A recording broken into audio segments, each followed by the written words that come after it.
Bienvenidos, como siempre es un gozo y un privilegio para mí compartir, es un sueño que Dios ha hecho realidad y lo digo de todo corazón. El tener nuestra iglesia, pues me lo cuentan hace 15 años y no me lo creo. Vamos camino de los 15, ya estamos como la niña bonita, nos queda menos. Ok, seguimos nuestra enseñanza. Hoy estamos con la doctrina de la resurrección. Me tenéis que perdonar, pero como esto quiero que se quede lo más claro posible, vamos a hacerlo en 2 sesiones. Con lo cual, día miércoles tendremos la segunda sesión de la doctrina de la resurrección. Como sabéis, hemos estado viendo acerca del arrepentimiento de obras muertas. Nuestro versículo era Hebreos 6, del 1 al 2. No sé si me podéis quitar el eco, para que estoy en la cueva de Alibaba o algo así. Y dice, dejando ya los rudimentos de la doctrina de Cristo, vamos adelante a la perfección, no echando otra vez el fundamento del arrepentimiento de obras muertas, de la fe en Dios, de la doctrina de bautismos, de la imposición de manos, que hablamos la semana pasada, de la resurrección de los muertos y del juicio eterno. Y precisamente de la resurrección de los muertos es lo que vamos a hablar hoy. Y yo sé que es un tema muy controversial, es un tema que va a haber diferentes corrientes, diferentes doctrinas, pero yo te quiero compartir lo que nosotros, a través de la Escritura, y cuando digo nosotros, me refiero a nuestra iglesia, que es evangélica, protestante, pentecostal, que pertenecemos al Cornerstone Internacional, que venimos del Ministerio de Sion, es decir, quiénes somos y qué creemos, ¿verdad? ¿Y por qué creemos eso? Y creo que es importante, y creo que la parte importante creo que es sano. Entonces, vamos a estar hablando de presente, porque sobre todo esta predicación, esta palabra, está muy enfocada en el futuro, es decir, en lo que va a pasar, lo que va a suceder, probablemente de aquí en adelante. Por eso lo he subtitulado la perspectiva del porvenir. Porque no es una palabra quizá enfocada, hay algunas palabras que te van a retar muy en el presente, pero que están, de alguna forma creo que también van a mover ciertas cosas. Pero sobre todo está enfocado en el futuro. Es decir, cuando hablamos en el del futuro, no sé si cambiamos el micrófono, realmente estoy bastante incómodo.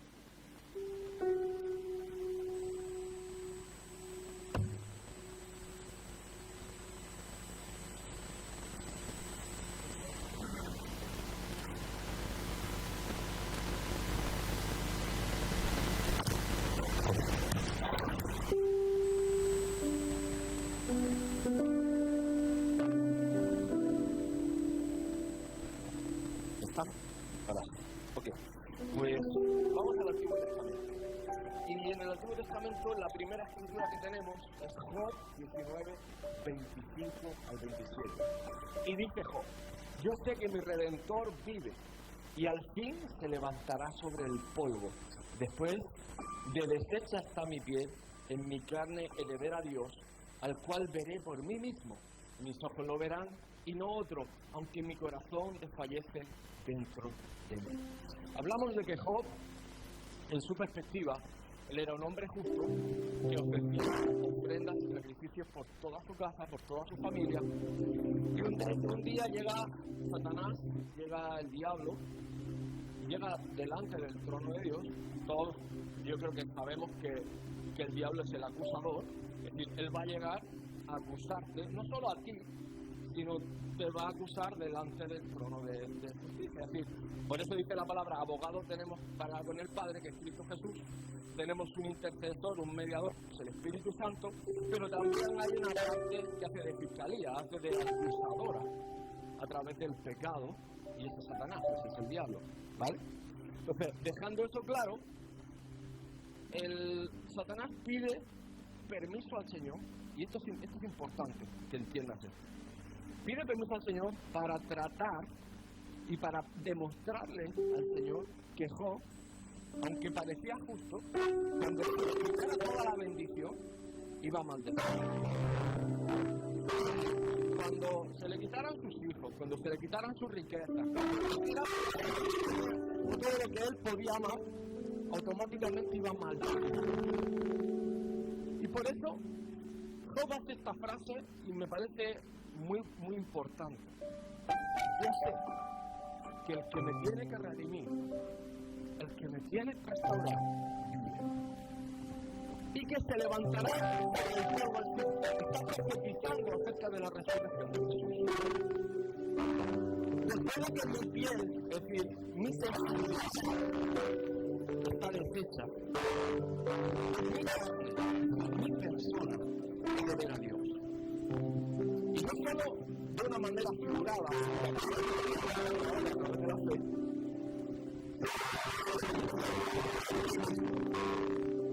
Dice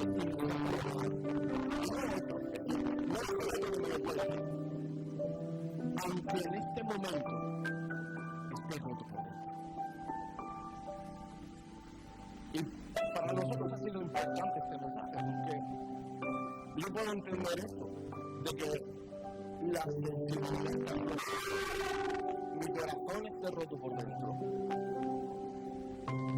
Pero poder enfocarte en la verdad y poder decir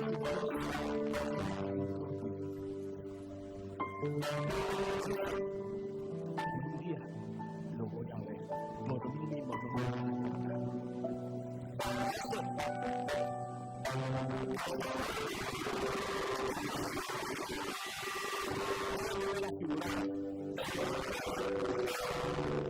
Porque nadie me va a ver.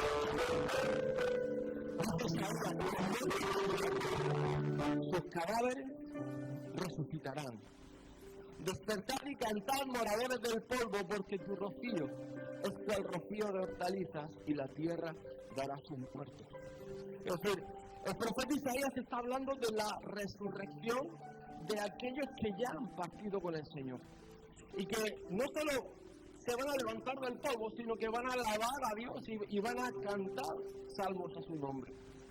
Es decir, está hablando de que hay una resurrección real y genuina. Y el profeta Daniel, estamos hablando probablemente de los, si quitamos a Moisés o a Elías, estamos hablando del top 3, dice, y muchos de los que duermen en el polvo de la tierra serán despertados, unos para vida eterna y otros para vergüenza y confusión perpetua. Es decir, está hablando de la eternidad y está hablando de que hay, como hemos hablado muchas veces, un cielo y hay un infierno. Unos van a ser resucitados para vida eterna y otros para vergüenza, es decir, van a vivir la vergüenza de no haber vivido una vida piadosa, de no haberse arrepentido delante del Señor y de no haber confesado sus pecados. Y no solo eso, sino que habla de una confusión perpetua, es decir, una falta de entendimiento perpetua y permanente. Y esto es algo grave. Por supuesto, nadie quiere vivir confundido eternamente, ¿verdad? Con lo que debemos de entender qué está pasando. Pero muchos me dirían, pastor, esto es solo en el Antiguo Testamento. Si me conoces, sabes que te voy a llevar al Nuevo. Y en el Nuevo tenemos a una persona súper importante que se llama Jesús, que es obviamente el autor y consumador de nuestra fe. Entonces, dice 1 Corintios 15:20, mas ahora Cristo ha resucitado de los muertos, primicia de los que durmieron es hecho. Es decir, el primero en resucitar de todos los que estaban dormidos hasta la muerte y resurrección de Jesús, el primero de todos fue Jesús.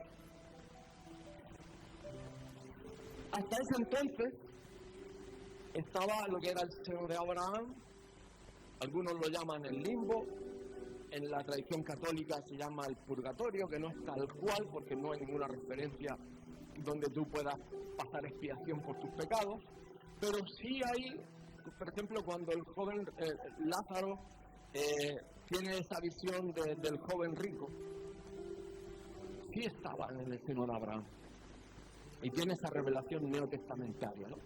Con lo cual vemos de que hay una parte muy importante Vamos a Mateo y dice, se abrieron los sepulcros y muchos cuerpos de santos que habían dormido se levantaron y salieron de los sepulcros después de la resurrección de él. Es decir, muchos de los santos que habían dormido, y hablamos de que también en la Biblia hay registro de que el arcángel Miguel y el arcángel Gabriel contendieron por el cuerpo de Moisés. Estamos hablando de que durante un tiempo todas personas buenas y malas realmente no habían resucitado o no estaban en el cielo físicamente hablando, sino que estaban durmiendo en lo que era en ese seno de Abraham. El primero en resucitar, y quiero que dejar todo esto claro, fue Jesús. Y fijaros lo que dice, y vinieron a la santa ciudad y aparecieron muchos. O sea, es curioso que hubo visitaciones y hubo testimonio de todo esto. Muchos me dirán, es que yo escuché de alguien que dijo que soñando vio a su mamá o vio a su tal o vio a su cual. Puede ser. Puede ser. Pastor Benny decía que cuando viéramos un espíritu le preguntáramos qué quería. Por supuesto, más que preguntarle, lo que hacíamos era salir corriendo. Pero hay una verdad espiritual detrás de todo esto, ¿verdad? Por eso no quiero levantar el misticismo de los espíritus, ni mucho menos, pero sí es verdad que hay una verdad espiritual, hay una atmósfera espiritual, hay ángeles, hay demonios, hay espíritus de Dios, hay espíritus malignos, hay cuando el Espíritu de Dios te habla y te da una palabra y tú sientes que es la presencia del Señor y no tiene mayor explicación que una visitación celestial. Pero dicho esto, el orden es este, es decir, el primero en resucitar de los muertos, el primero que venció a la muerte, y es porque murió por muerte de cruz, sin pecado, fue Cristo. Y a partir de Cristo, todos los demás pudieron ir al cielo o ir al infierno. Ahora, sigamos avanzando en esto. Dice, porque así como en Adán todos mueren, también en Cristo todos serán vivificados, pero cada uno en su debido orden. Cristo, las primicias. Luego, los que son de Cristo, en su venida. ¿Qué significa esto? Muchas veces se habla de la resurrección, del rapto. Si hablas con los testigos de Jehová, te dicen que hay unos escogidos que van a ser tomados con el Señor y que esos solo van a estar en el cielo.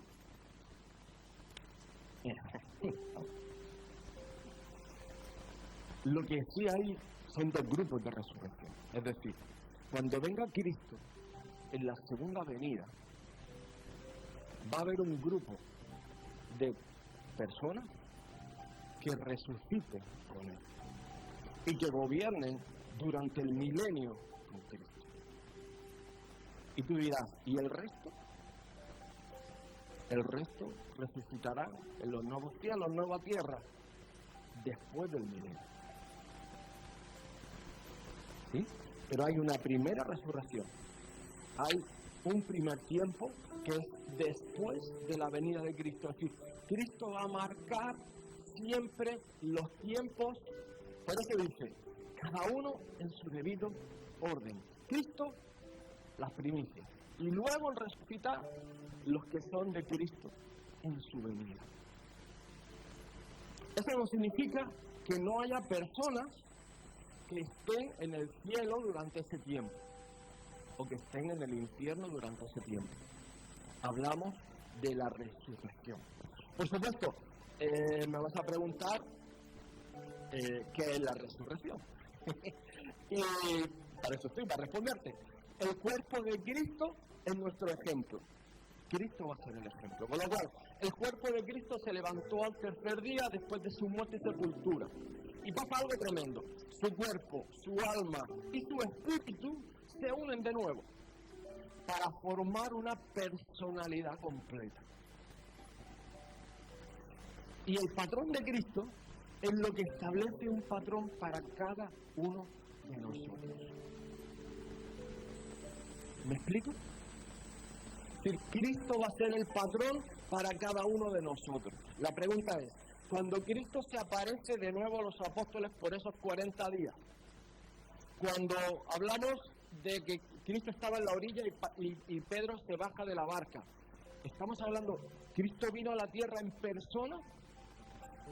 Sí. ¿Era tangible? Sí, era tangible. ¿Significa que cumplió su segunda venida? No. Significa que se apareció físicamente a sus discípulos y a un montón de gente, se apareció por un tiempo para dar el mensaje acerca de la segunda venida, para preparar a la iglesia, para darle a la iglesia hoja de ruta. Eso sí. ¿Cómo va a ser la resurrección de los creyentes en el milenio? Igual que la segunda venida de Cristo, igual que el patrón de Cristo. No tenemos otro patrón y no vamos a inventar nada a día de hoy. Es decir, habrá una segunda resurrección de manera física, de manera tangible, donde se vuelve a unir cuerpo, espíritu y alma. ¿Amén? Ahora, aquí hay un punto que yo creo que muchas veces no se ha entendido, no se ha explicado, y me gustaría también aclararlo. Mucha gente habla de una mejor resurrección. Por supuesto, muchos me dirán, wow, a mí me encantaría estar gobernando con Cristo en el milenio. Yo concuerdo contigo. Es decir, me parece algo interesante de vivir, gobernar durante el milenio con Cristo. Ahora, también otros preguntan, oye, ¿y vamos a vivir tantos años como el milenio? Pues igual que la generación antediluviana, es decir, antes de que pasara lo de Noé, la gente vivía más tiempo. En el milenio probablemente también se vivan más años. ¿Por qué? Porque ya ha pasado, es decir, la Biblia nos da un contexto donde esto es así. Ahora, fijaros lo que los primeros discípulos pensaban, y también da mucho sentido a cosas que Pablo hacía. Dice, las mujeres recibieron sus muertos mediante resurrección, mas otros fueron atormentados, no aceptando el rescate, a fin de obtener mejor resurrección. Aquí he puesto una foto del circo romano. He predicado muchas veces acerca de Pablo, por qué Pablo rechaza el consejo de apóstoles, de discípulos cuando está en Asia Menor, de no ir a Jerusalén. Hablábamos de que a veces tus decisiones te condicionan y hacen como una especie de atajo o de lapso de tiempo, y parece que aparentemente se pierde tiempo. Pero yo ahora reflexionando en esto, puedo entender un poco a Pablo. Es decir, Pablo daba por hecho que el martirio lo iba a cualificar para una mejor resurrección.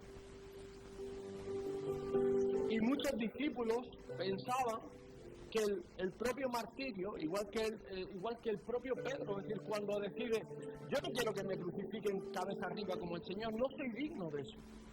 A mí me crucifican cabeza abajo. Porque está entendiendo, o ha entendido, o ha tenido esa revelación que muchos de nosotros simplemente no hemos tenido, porque a lo mejor no ha llegado el momento, no te lo has planteado, de que para tener una mejor posición de resurrección en el cielo, tienes que entregar tu vida de una manera mayor que otra. Y es algo en que pensar, es decir, ¿qué haces con tu vida? ¿Qué haces con tu tiempo aquí? ¿Cómo tratas con tu vida? Obviamente tiene una repercusión en lo eterno, no solamente en lo inmediato. Obviamente, si le robas a alguien, vas a tener una repercusión inmediata, porque ese alguien va a venir en boca tuya, o va a mandar a la policía. O si le pegas a alguien, va a tener una consecuencia inmediata. Pero, ¿cómo vives tu relación personal con Jesús? ¿Cómo vives tu fe? Va a marcar también tu eternidad. ¿Qué haces con dones y llamados que Dios ha puesto en tu vida? Con la misión que Dios te ha encomendado en tu vida. Marca tu eternidad. ¿Cómo entregas tu vida al Señor? Marca tu posición en el cielo.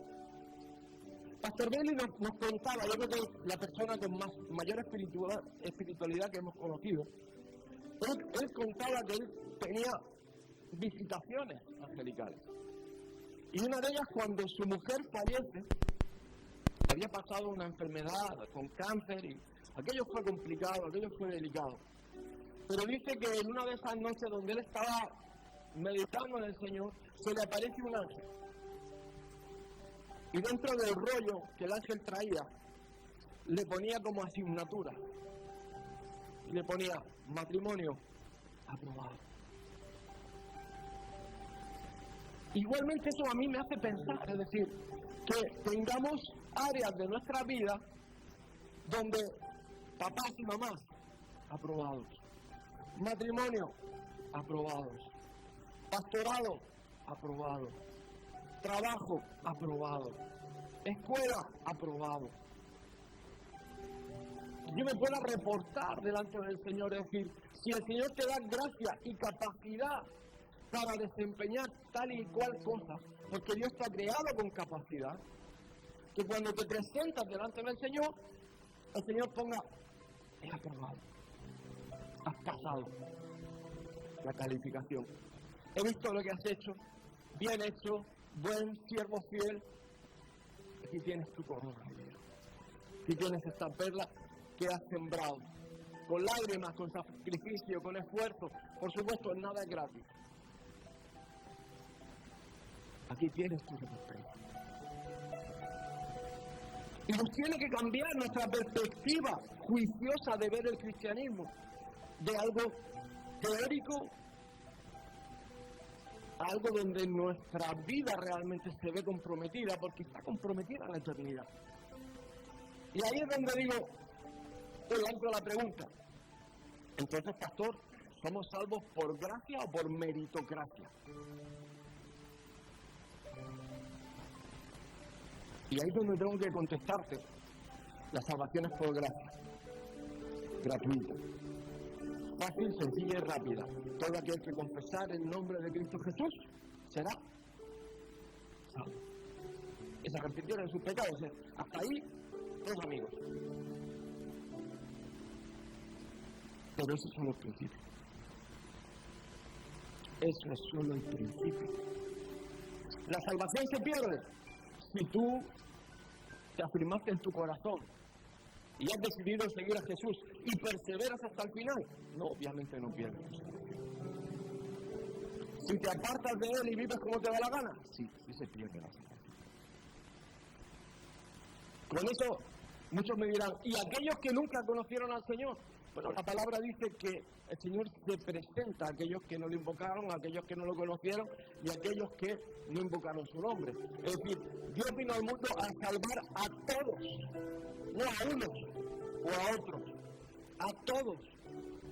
Pero aquellos que rechacen al Señor van a ver la condenación, es decir, van a ver el juicio eterno. Eso vas a verlo el domingo que viene.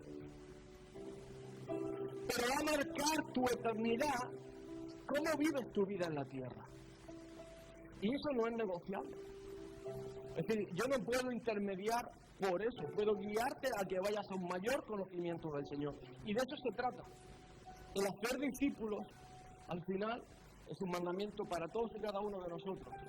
Y el ser discípulo también es un mandamiento para ti y para mí, porque nos compromete a estar aprendiendo de manera permanente, con una actitud de no vaso lleno, ya lo sé todo, llevo muchos años en la iglesia, sino todo lo contrario, no sé nada y cada día necesito más del Señor. Si sé algo, es por su misericordia. Y de eso parto y de eso practico.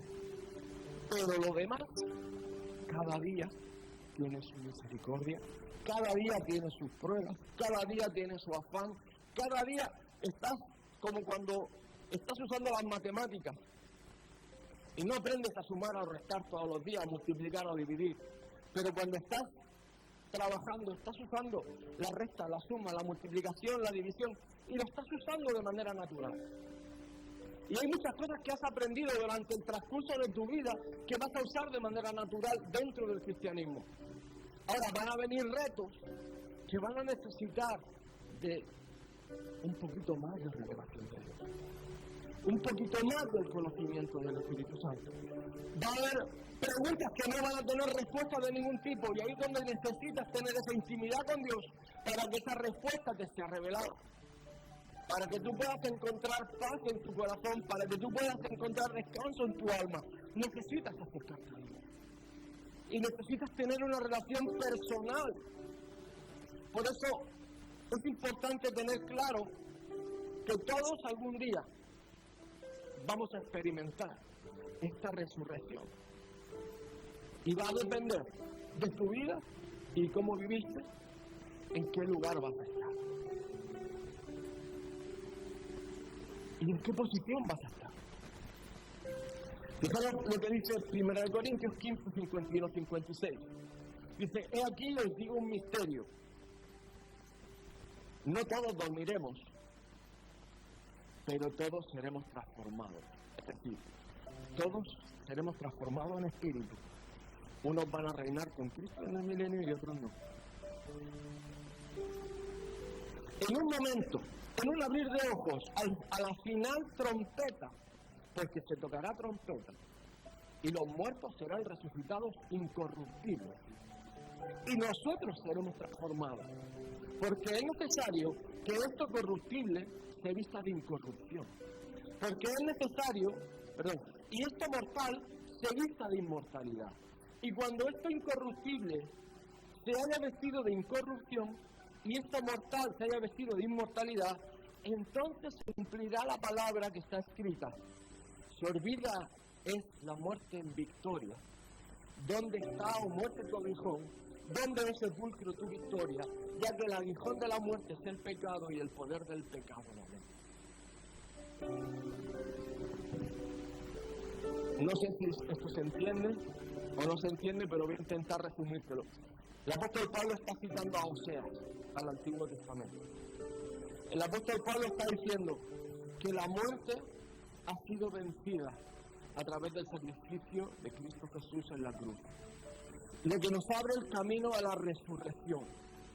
Y todos vamos a ser transformados del polvo de la muerte a vida. Y que unos vamos a reinar juntamente con Cristo.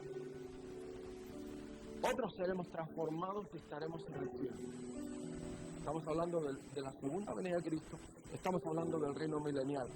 Pero lo que está diciendo es que el sepulcro, es decir, que ni el enemigo, ni el infierno, ni la muerte, ni el pecado van a tener autoridad sobre tu vida, porque han sido vencidas por Cristo Jesús. Es decir, está hablando de esperanza y está hablando de eternidad. Ahora, sabéis que la naturaleza es un típico ejemplo del Creador. Y el mejor ejemplo es esa semilla. Y todos sabemos de semillas. Todos sabemos que para que una semilla traiga fruto, reviva, tiene que morir.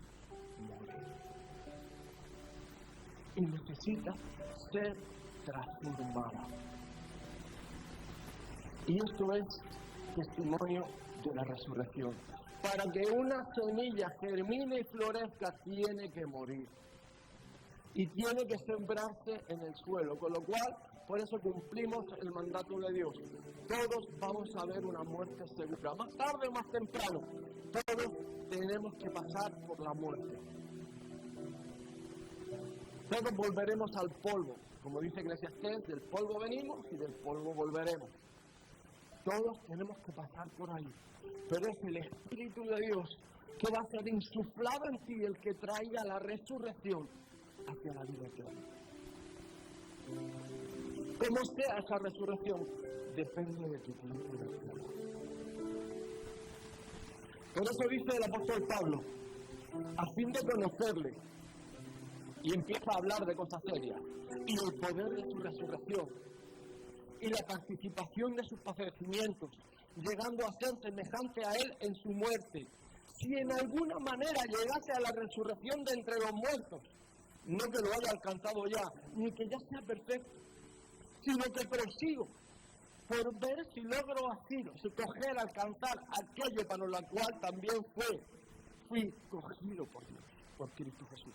Hermanos, yo mismo no pretendo haberlo alcanzado ya, pero una cosa hago, olvidando ciertamente lo que queda atrás, es decir, olvidando el pasado, olvidando mis equivocaciones, dejando atrás todo aquello que mi culpa, mi dolor, mi pecado, etcétera, etcétera, y extendiéndome a lo que está delante, prosigo a la meta, al premio del supremo llamamiento Dios en Cristo Jesús. Mas nuestra ciudadanía está en los cielos, de donde también esperamos al Salvador, al Señor Jesucristo, el cual también transformará el cuerpo de humillación nuestra para que sea semejante al cuerpo de la gloria suya, el poder con el cual puede también sujetar a sí mismo todas las cosas. El apóstol Pablo lo tenía muy claro. Prosigo hacia la meta. Peleo y no significa que ya lo tenga hecho, porque ninguno lo tenemos hecho. Prosigo. Estamos hablando del apóstol Pablo, estamos hablando de una persona que tuvo un encuentro personal con Cristo resucitado, que tuvo una revelación del cielo. O sea, estamos hablando probablemente de una de las personas con mayor revelación de la historia.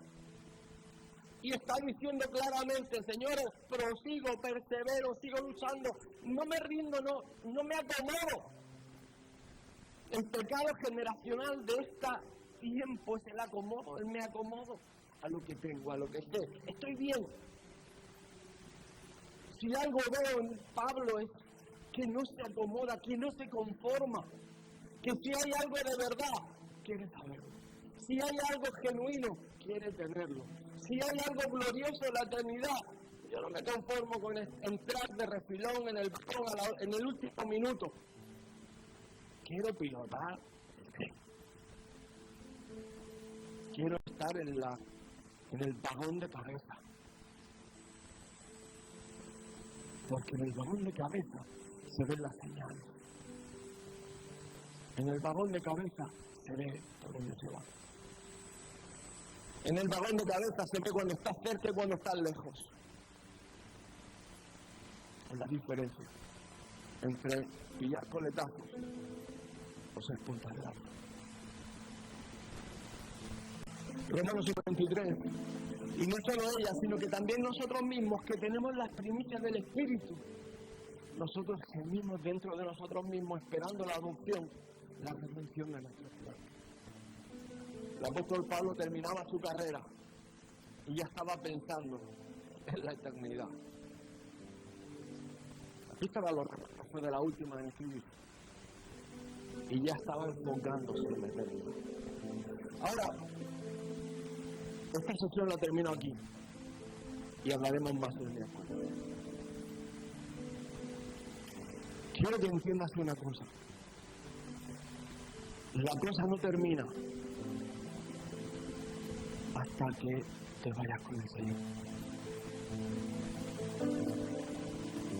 Da igual cuántos años hayas estado en la iglesia.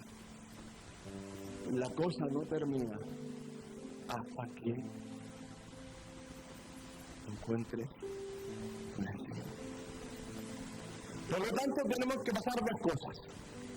Debemos de estar firmes,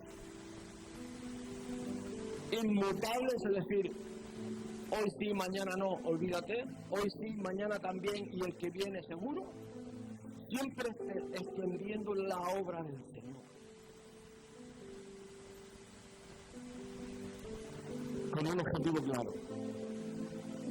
Mi meta es la primera resurrección.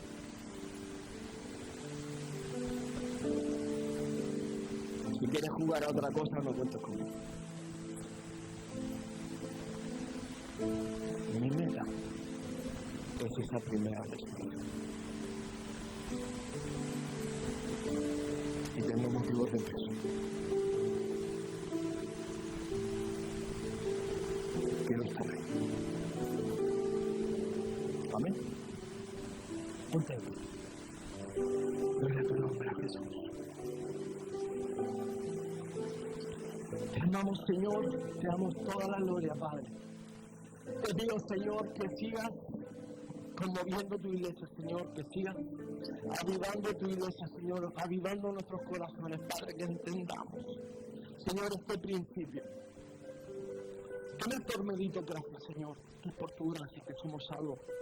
Pero, Padre, que tú has puesto un llamado, que tú has puesto un propósito, tú has puesto dones en nuestras vidas, Señor, para que te sirvamos, para que podamos alcanzar, Señor Padre, el objetivo y la meta de poder estar contigo, Señor, en primera fila, delante de tu trono, Señor, con el foro celestial, con los ángeles, Señor Padre, desempeñando las funciones que tú has preparado para cada uno de nosotros, Señor. Padre, yo te pido, Señor, que nos des entendimiento y gracia, Padre, para poner todo esto por obra, Señor. Danos sabiduría, Señor, y danos favor. Te pido, Jesús, que tu obra, Señor, sea manifiesta en nuestras vidas. En el nombre de Jesús. Amén. Gloria a Dios.